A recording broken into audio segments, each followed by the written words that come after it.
আজ তোমাদের সাথে নতুন একটা আই মেকআপ শেয়ার করছি।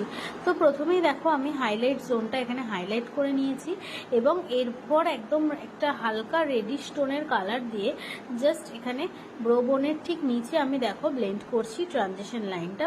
এবং দেখো ভালো মতন ব্লেন্ড হয়ে যাবার পর তার ওপর দিয়ে আমি একদম একটা পার্পল কালার আউটার কর্নারে ইউজ করে নিচ্ছি। দেখতেই পাচ্ছ পার্পল কালার।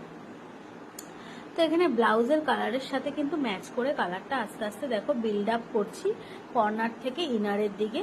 তো এখানে কালারটা জানি না দুটো মিসম্যাচ লাগছে, বাট একদম কিন্তু কালারটা সেমই ছিল, সামনে দিয়ে দেখলে বোঝা যাচ্ছিল। তো এখানে দেখো এরপরে আমি ভেতরের দিকে আমি গোল্ডেন কালার দিয়ে দিচ্ছি।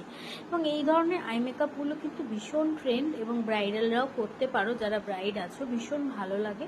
তো দেখো আমি সুন্দর করে ব্লেন্ড করে দেওয়ার পর এখানে যেহেতু ব্রাইড আর টানা টানা চোখ আমাদের করতেই হয়, তো দেখো এখানে আমি সুন্দর করে লাইনারটা পরিয়ে নিচ্ছি। আর নাকের মধ্যে একটু লেগে গেছিলো পাউডার, বাট ওভারঅল লুকটা যখন আমি করেছি পুরোটাই রিমুভ করে দিয়েছিলাম। তো দেখো কতটা সুন্দর লাগছে। তো তোমাদের সাথে আমি আই মেকআপটা শেয়ার করছি। তো এখানে আমি সুন্দর করে লোয়ার লিডটাও স্মাচ করে নিয়েছি, কেমন লাগলো অবশ্যই জানিও।